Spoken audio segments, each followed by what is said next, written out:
जय हिंद दोस्तों। आज हम करेंगे प्रोबेबिलिटी के कुछ सिंपल्स और MCQ questions. The probability of event equal to zero. तो जीरो के इक्वल अगर कोई भी प्रोबेबिलिटी है तो उसे हम कहते हैं इम्पॉसिबल इवेंट।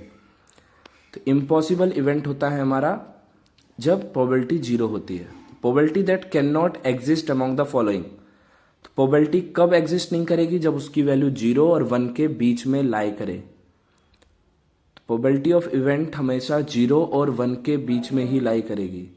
तो ये हमारा कभी भी लेफ्ट और राइट मूव करेंगे, मतलब जीरो से कम या वन से बड़ा, तो ये हमारा प्रोबेबिलिटी नहीं होगा। तो पहला ही ऑप्शन हमारा सही है। सेकंड में हमारा नेगेटिव है, जीरो से कम, ये हमारा गलत। थर्ड हमारा सही है क्योंकि ये 0% से 100%, जिसे हम 0.15 भी कहेंगे, और 0.7 जो कि 0 और 1 के बीच में लाई करता है। तो तीनों ऑप्शन हमारे सही हैं, ए सी डी।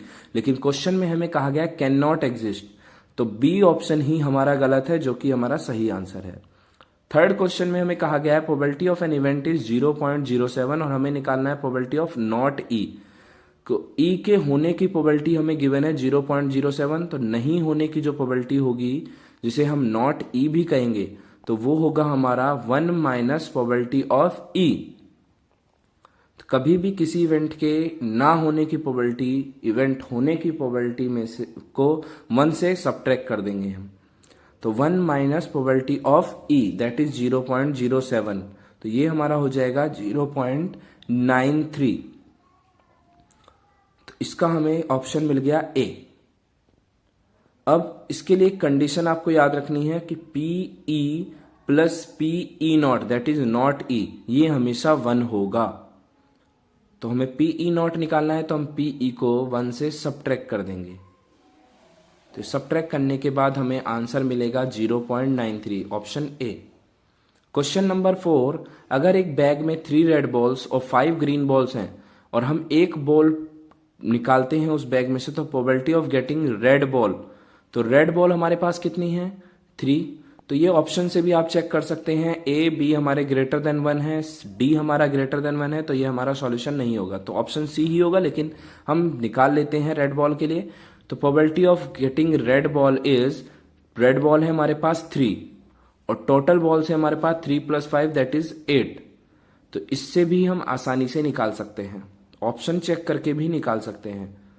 क्वेश्चन नंबर 5, उम्मीद करते हैं आपको ये क्वेश्चन समझ में आ रहे हैं। क्वेश्चन नंबर 5 की तरफ, 2 प्लेयर हैं संगीता और Reshma, probability of winning Sangeeta is 0.62। अब रेशमा मैच जीतेंगी, इसका मतलब संगीता मैच हारेंगी। तो Reshma winning the match is equal to Sangeeta lost, मतलब संगीता हारें या रेशमा जीतें, दोनों केस सेम ही हैं। तो ये हमारा क्या होगा? अगर मैं संगीता की विनिंग प्रोबेबिलिटी को 1 से सब्ट्रैक्ट कर दूंगा तो ये संगीता के लूजिंग की प्रोबेबिलिटी आ जाएगी। तो इसलिए ये हम 1 माइनस विनिंग ऑफ संगीता की प्रोबेबिलिटी को सब्ट्रैक्ट करेंगे, तो ऑप्शन बी हमारा करेक्ट हो जाएगा।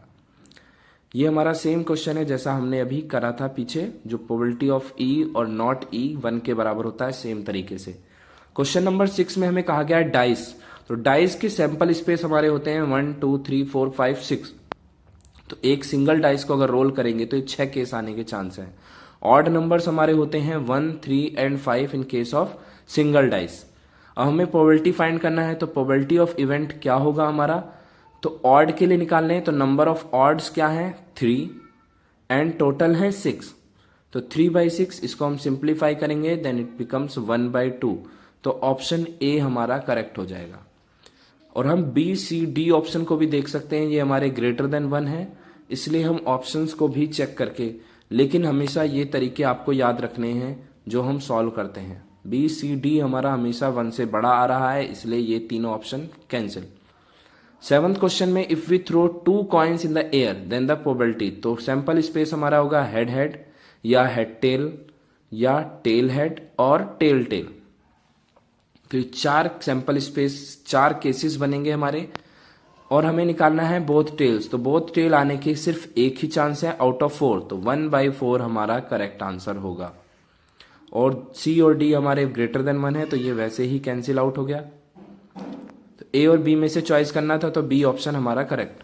If 2 dice are thrown in the air the probability of getting sum as 3, तो प्रोबेबिलिटी हमारी, अगर 2 डाइस को रोल कर रहे हैं तो सैंपल स्पेस हमारे बनेंगे 1 1 1 2 1 3 and 2 1 2 2 2 3 and so on up to 6 6।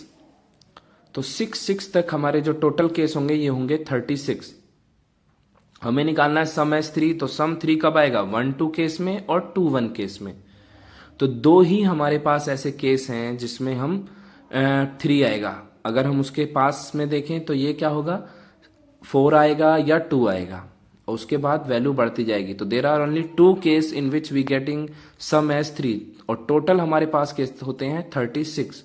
तो 2/36 हमारा सॉल्यूशन होगा, जिसे हम सिंप्लीफाई करेंगे 1/18। तो ऑप्शन सी हमारा करेक्ट हो जाएगा। उम्मीद करते हैं आपको एक डाइस वाला पार्ट समझ में आया है। तो टोटल हमारे पास 36 केस होते हैं। इसको आप ऐसे भी समझ सकते हैं, एक डाइस में 6 फेस होते हैं, तो 6 and how many times it rolled, 2 times, तो 6 टू द पावर 2। तो टोटल केस हमारे पास हो गए 36। तो 2/36 हम सिंप्लीफाई करेंगे तो 1/18 हमारा solution. 6 to the power 2 that is 36। तो टोटल केस हमारे पास 36। कॉइन के केस में अगर हम बात करें तो कॉइन में होते हैं 2 फेसेस, तो 2 की पावर अगर 2 बार रोल किया, टॉस किया जा रहा है, 2 to the power 2 that is 4।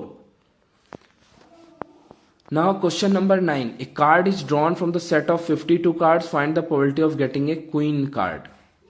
तो सबसे पहले हम समझेंगे कार्ड्स के बारे में। तो कार्ड 4 टाइप्स के होते हैं, heart and diamond, heart diamond, ये डायमंड की shape, then spade and club. Spade हमारा होता है जैसे हम पान का पत्ता कह सकते हैं, ये हो गया हमारा स्पेड। क्लब हमारा होता है just like a tree structure. तो ये 4 हमारे होते हैं, जिसमें स्पेड और क्लब हमारे होते हैं ब्लैक कलर के। हार्ट और डायमंड होता है हमारा रेड कलर का। अब इन सभी कार्ड्स में हमारे पास होते हैं नंबर्ड कार्ड फ्रॉम 2 to 10। ये 9 नंबर्ड कार्ड होते हैं हर एक टाइप के कार्ड्स में, for heart also, for diamond, for spade and for club. सभी के लिए 9 नंबर्ड कार्ड होते हैं। सिमिलरली हमारे पास 3 फेस कार्ड होते हैं, जैक, क्वीन एंड किंग।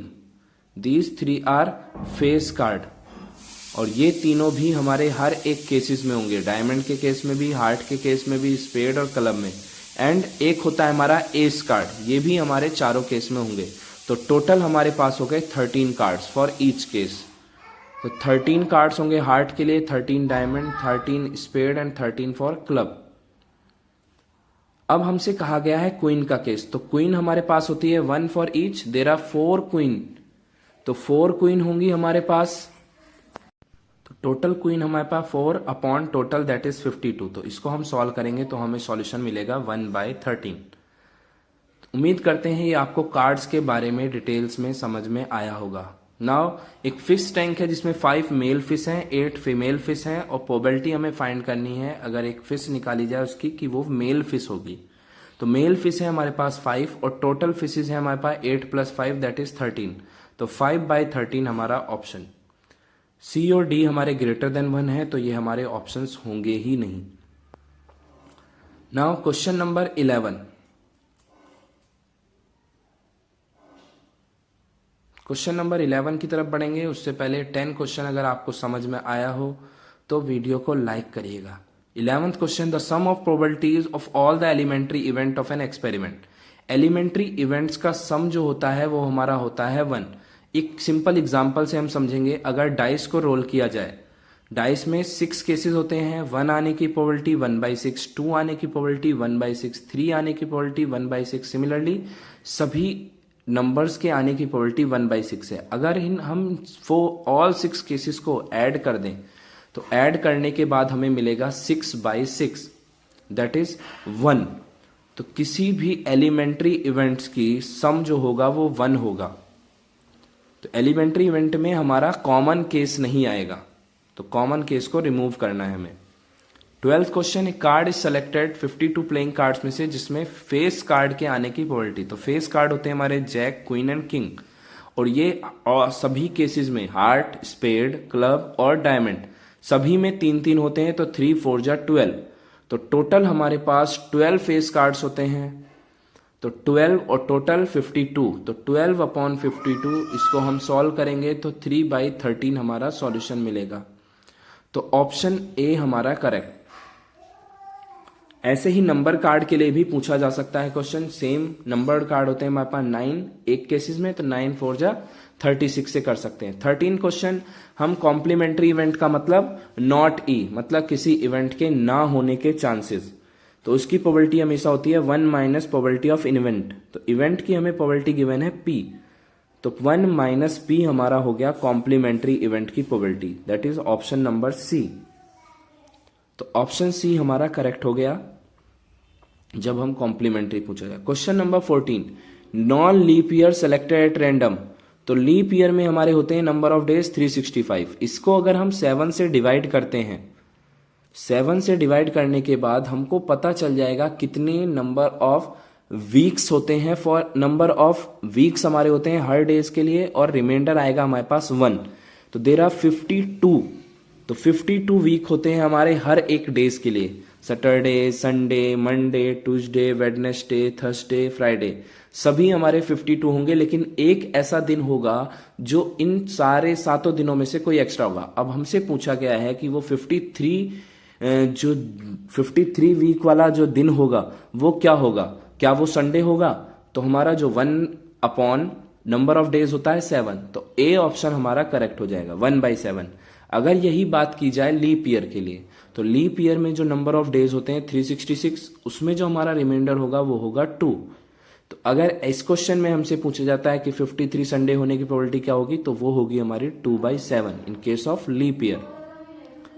उम्मीद करते हैं ये आपको समझ में आया है। नॉन लीप ईयर के लिए 1/7 एंड लीप ईयर के लिए 2/7। Question number 15, probability of an event A क्या होगा? तो मैंने बताया किसी भी इवेंट के होने की प्रोबेबिलिटी लाई करती है फ्रॉम 0 to 1, तो ऑप्शन सी हमारा करेक्ट होगा। ए नहीं सही होगा क्योंकि 0 से छोटा, बी सही नहीं होगा 1 से बड़ा, और डी ऑप्शन माइनस आ गया इसलिए वो भी सही नहीं होगा। तो सी ऑप्शन हमारा करेक्ट होगा। Question number 16, an event is very unlikely to happen. तो वेरी अनलाइकली टू हैपन मतलब नियर टू इम्पॉसिबल। तो जो हमारा क्लोज होगा 0 के, क्लोजेस्ट टू 0, क्लोजेस्ट टू 0, तो सबसे क्लोज जो होगा 0 के वो हमारा होगा वेरी अनलाइकली। तो ए ऑप्शन हमारा बिल्कुल 0 के पास में होगा, 0.0001।